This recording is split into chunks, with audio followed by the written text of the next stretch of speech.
Ano yan? Ano yan? Anong ano? Conclusion, tsaka opinion. Anong ibig sabihin?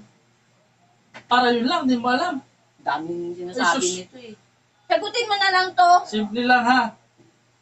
Ang conclusion, hindi ka makakapasok doon. Conclusion. Hindi ka makakapasok. Eh, yung opinion.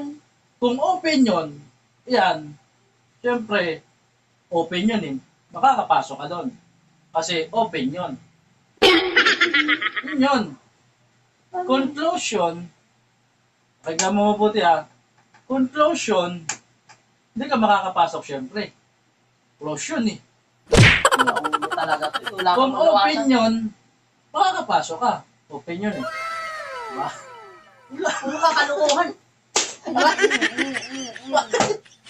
Okay. Assignment